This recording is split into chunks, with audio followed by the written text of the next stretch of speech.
Au sommaire de votre édition des locales de ce dernier mardi de janvier, clin d'œil dans les Alpes-Maritimes, un tout nouveau label pour la cuisine niçoise. Coup de chapeau en Charente-Maritime au port de commerce qui soutient une association locale. Mais avant cela, une disparition, celle d'un trekker originaire de Montbrison. Sa femme et sa sœur se sont rendues durant 15 jours en Inde pour collecter des informations. En fait, Gérard serait allé peut-être dans cette montagne. La piste de la montagne n'avait pas été encore explorée avant l'arrivée de Valérie Dissicot. Les recherches ont malheureusement été vite suspendues à cause du mauvais temps. Ça m'a pas paru une montagne effrayante, hein. Ce sont que les contreforts de l'Himalaya. Donc il n'y a rien d'impressionnant. Je suis allée dans l'Himalaya l'année dernière, j'ai vu les sommets de 7000, 8000. Là non, c'est une petite station comme on peut trouver chez nous. Gérard n'a plus donné signe de vie depuis le 14 décembre. Installé dans une guest house, un hôtel local, il laisse derrière lui quelques-unes de ses affaires, un élément troublant pour sa femme. Gérard, le matin du 14 décembre, s'est levé tôt, a réglé sa note de chambre pour 3 nuits. Or, il est resté 2 nuits à Josimat. Il est resté la nuit du 12 et du 13 décembre. Pourquoi paye-t-il 3 nuits et qu'il laisse ses affaires? Le 13, tout le monde voit Gérard. Et le 14, personne ne voit Gérard à Josimat. Dans la campagne, partout. On ne le voit pas. Donc c'est un mystère. Valérie Dissicot a pu rencontrer sur place la police et un représentant de l'ambassade de France.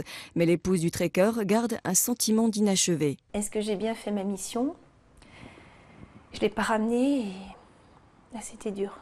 Mais en fait, vous ne pouvez pas plus faire parce qu'il y a là, cette frustration. C'est pas moi qui peux mener l'enquête, c'est pas moi qui peux aller en montagne. Donc c'est une grande frustration que je ressens aussi. Aujourd'hui, la disparition de Gérard Dissicot est suivie par la section de recherche de la gendarmerie de Lyon. Une information judiciaire pour disparition inquiétante pourrait être prochainement ouverte par le parquet de Saint-Étienne. Que diriez-vous d'aller travailler au Canada? Non, ce n'est pas une blague, mais c'est une opération organisée conjointement entre le service d'immigration canadien et Pôle emploi. Un petit tour de France qui s'est arrêté à Villeurbanne, près de Lyon, et qui a séduit les 200 personnes présentes. La province du Nouveau-Brunswick au Canada, ses parcs nationaux, ses promenades bucoliques, ses activités de pleine nature. Non, nous ne sommes pas dans une agence de voyage, mais à Pôle emploi. En tournée actuellement dans la région, le service immigration du Canada. Plusieurs sessions d'information étaient organisées à Villeurbanne. Sur les 200 personnes présentes, des demandeurs d'emploi pour la plupart, avec dans les yeux une envie d'ailleurs, mais pas seulement. Avec la crise économique et justement vu que le Canada a l'air d'être un petit peu moins touché, justement j'ai l'impression qu'il y a plus d'opportunités pour le moment là-bas. Ils ont besoin de jeunes puisqu'ils ont une population vieillissante comme l'a très bien dit l'intervenante par rapport à la France où on est les champions de la natalité et où il y a beaucoup de gens sur le marché. Donc c'est oui un Eldorado quand même. Le Canada, un Eldorado à la croissance de plus 2,2 et au chômage inférieur à 8%, forcément ça fait un peu rêver. D'autant que le Nouveau-Brunswick est aussi la seule province à être officiellement bilingue. Mais attention, tout le monde ne peut pas partir. Les candidats sont sélectionnés sur leur capacité linguistique et leur formation. C'est leur contribution à l'économie canadienne qui est à la base de leur sélection, on ne s'en cache pas. On est en Amérique du Nord, donc le pays où l'assistanat, c'est pas trop notre truc. Et donc il faut pouvoir aussi justifier dans certains cas d'un certain montant minimum pour pouvoir s'établir. Donc c'est une possibilité qui vous est offerte. À vous de faire les démarches et à vous de démontrer que vous êtes capable de réussir. L'année dernière, 7000 visas de résidents permanents et 14 000 permis de travail temporaire ont été délivrés à des Français. La cavale au Canada. Intéressons-nous à présent à l'association Marinescal qui vient de recevoir un joli chèque de 50 000 €. Un coup de pouce non négligeable tout droit venu du port de commerce de La Rochelle. Une somme qui va permettre d'améliorer l'accueil des marins lors de leur halte dans la commune rochelaise.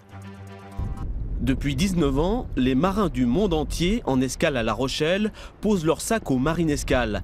Chaque soir, des Philippins, Russes, Indiens ou Pakistanais viennent boire un verre, discuter ou jouer, mais surtout prendre des nouvelles du pays. Un pays qu'ils ont parfois quitté depuis plusieurs mois, comme Anat Youssef qui ne reverra pas son Pakistan natal avant le mois d'octobre. Parmi tous les ports du monde, cet endroit est l'un des meilleurs car ici on peut prendre des nouvelles de nos familles. L'association Marinescal n'a cessé de se développer et nécessite aujourd'hui l'emploi de 2 animateurs à temps plein, en plus du soutien de 16 bénévoles.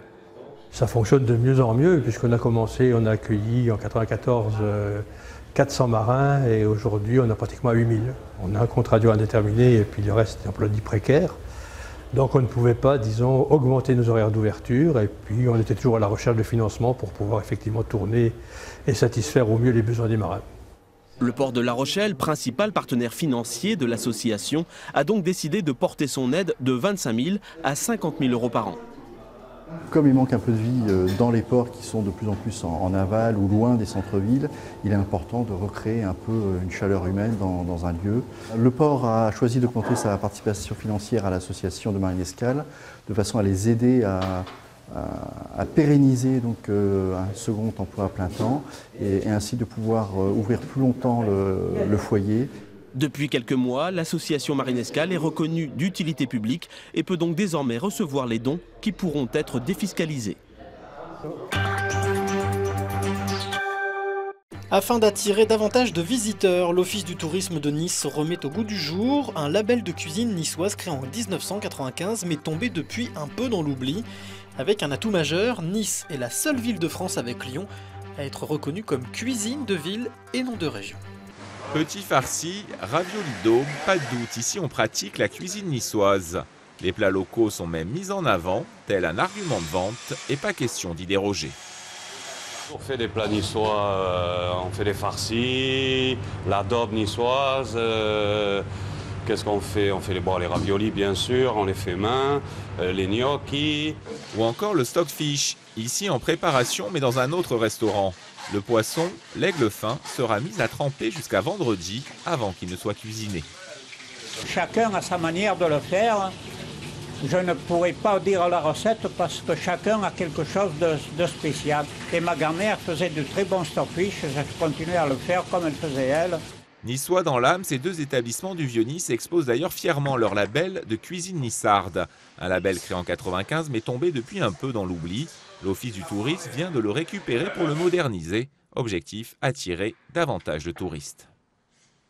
On veut aussi profiter de cet élan, ce renouveau de la cuisine et de la façon pour justement faire ressortir cet élément différenciant de Nice qui est très important et que nos visiteurs adorent et l'utiliser comme un élément d'attractivité supplémentaire de notre territoire. De nombreuses actions de communication sont prévues autour du label, finalement assez simple à obtenir. Il faut proposer 3 plats niçois avec des produits locaux cuisinés dans le respect de la tradition. Attention, un jury de spécialistes veillera au grain.